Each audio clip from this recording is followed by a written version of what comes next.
চতুর্থ দিন শেষেও মনে হচ্ছিল অবধারিত ড্রয়ের দিকে এগোচ্ছে রাওয়ালপিন্ডি টেস্ট, কিন্তু পঞ্চম দিনের সকালেই ম্যাচটা বাংলাদেশের পক্ষে হেলে গেল সাকিব আর মিরাজের ঘূর্ণি জাদুতে। আর এই দুই স্পিনারের অবদানের গুরুত্ব, ব্যাটসম্যানদের দুর্দান্ত ব্যাটিং বা পেসারদের দারুণ শুরু এনে দেওয়া, কোনোটার চেয়েই কম নয়। অথচ এই একই পিচে কিনা কোনো স্পেশালিস্ট স্পিনার ছাড়াই নেমেছিল পাকিস্তান দল। টেস্ট শুরুর 4 দিন আগেই পাকিস্তানের স্কোয়াড থেকে বাদ দেওয়া হয় টপ অর্ডার ব্যাটসম্যান কামরান গুলাম এবং রিস্ট স্পিনার আবরার আহমেদকে। প্রথম টেস্টের স্কোয়াড থেকে বাদ দিয়ে তাদের যুক্ত করা হয় বাংলাদেশ এ দলের বিপক্ষে অনুষ্ঠেয় 4 দিনের ম্যাচের জন্য পাকিস্তান শাহিনস দলে। একই সাথে টেস্টের জন্য ঘোষিত একাদশ থেকে পরিষ্কার ছিল পাকিস্তানের বোলিং আক্রমণটা হবে পুরোপুরি পেস নির্ভর। 4 জন পেসারের সাথে পার্ট টাইমার হিসেবে ছিলেন অফ স্পিনার সালমান আলী আগা। বাংলাদেশ কিন্তু স্বাগতিকদের পথে হাঁটেনি। 3 পেসার শরীফুল ইসলাম, হাসান মাহমুদ আর নাহিদ রানার সাথে 2 স্পিনার সাকিব আর মিরাজ নিয়ে বোলিং আক্রমণ সাজিয়েছিল বাংলাদেশ। নতুন বলে উইকেট নেওয়ার কাজটা 2 ইনিংসে দারুণভাবে সম্পন্ন করেছেন পেসাররা, আর দ্বিতীয় ইনিংসে পাকিস্তানকে ধসিয়ে দিয়েছেন 2 বাংলাদেশি স্পিনার। বিপজ্জনক হয়ে ওঠা আব্দুল্লাহ শফিককে ফিরিয়ে দিলেন সাকিব। রানের খাতা খোলার আগেই ফিরতে হলো সৌদ শাকিল আর সালমানকে। ইনিংসের সমাপ্তি টানার ক্ষেত্রেও 2 স্পিনার ভাগ করে নিলেন নিজেদের ভূমিকাটা। ভয় ধরানো রিজওয়ান আর টেলেন্ডার শাহিন আফ্রিদি মোহাম্মদ আলীর উইকেট নিলেন মিরাজ। সাকিব ফিরিয়ে দিলেন নাসিম শাহকে।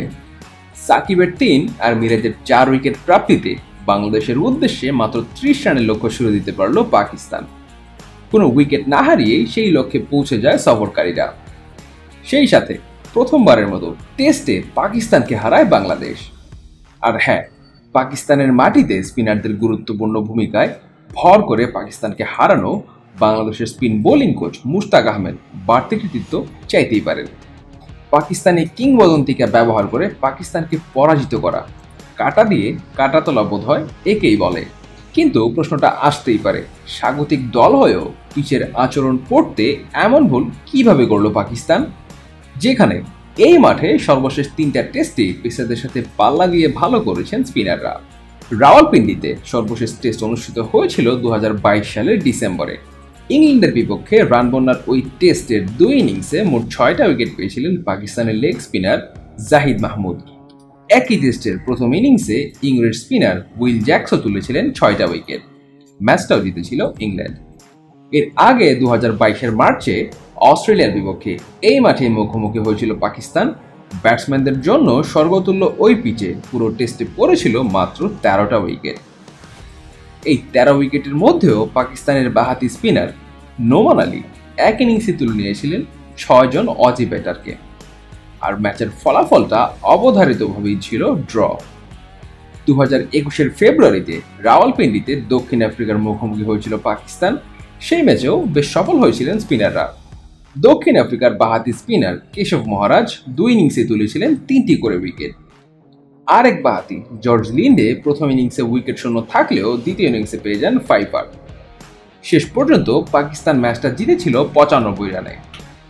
শুধু ট্র্যাক রেকর্ড নয়, এর পাশাপাশি রাওয়ালপিন্ডির উত্তাপ বোলিংয়ের ওভার রেট আর লেগ স্পিনের বিপক্ষে বাংলাদেশি ব্যাটারদের চিরাচরিত দুর্বলতা বিবেচনা করেও বিশেষজ্ঞ স্পিনার হিসেবে আবরার আহমেদকে একাদশে রাখতেই পারত পাকিস্তান। 36 ডিগ্রি সেলসিয়াস তাপমাত্রায় দীর্ঘ সময় ধরে বোলিং করা পেসারদের পক্ষে স্বাভাবিকভাবেই বেশ কঠিন। পাকিস্তানের পেসাররাও পারেননি লম্বা স্পেলে বল করতে। এর সাথে বাংলাদেশের ব্যাটারদের দৃঢ়তায় প্রত্যাশা অনুযায়ী সাফল্য পাননি তারা। তাই পার্ট টাইমার সালমান আলী আগা, সাইম আইয়ুব আর সৌদ শাকিলের দ্বারস্থ হতে হয় অধিনায়ক শান মাসুদকে। বোলিংয়ে মোট 168 ওভারের মধ্যে এই 3 স্পিনার মিলে করেছেন পুরো 50 ওভার। কিন্তু সাফল্য বোধে শুধুই সাইম আইয়ুবের বলে সাকিব আল হাসানের আউট হওয়া। এর বাইরে স্পিনারদেরকে স্বচ্ছন্দে মোকাবেলা করেছেন বাংলাদেশি ব্যাটাররা। ক্রিজে থিতু হওয়ার পর তাদের বিপক্ষে বেশ দ্রুত গতিতে রান তুলেছেন মুশফিক মিরাজরা। কিন্তু এত কিছুর পরেও ওভার রেট নিয়ন্ত্রণ করতে পারেননি পাকিস্তানিরা। বৃষ্টির কারণে ম্যাচের প্রথম দিনে মাত্র 41 ওভার খেলা হয়েছিল। এই ওভারগুলো পূরণ করার জন্য পরের দিনগুলোতে নির্ধারিত সময়ের কিছুটা আগে খেলা শুরুর ঘোষণা হয়। কিন্তু এই অতিরিক্ত সময় পাওয়ার পরও দিনের নির্ধারিত 90 ওভারই সম্পন্ন করতে পারেননি পাকিস্তানের বোলাররা। অবশ্য বাংলাদেশ দলের এত কিছু ভাবার দরকার কি?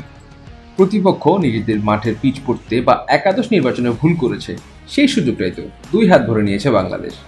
এমনটাই তো করে থাকে বড় দলগুলো।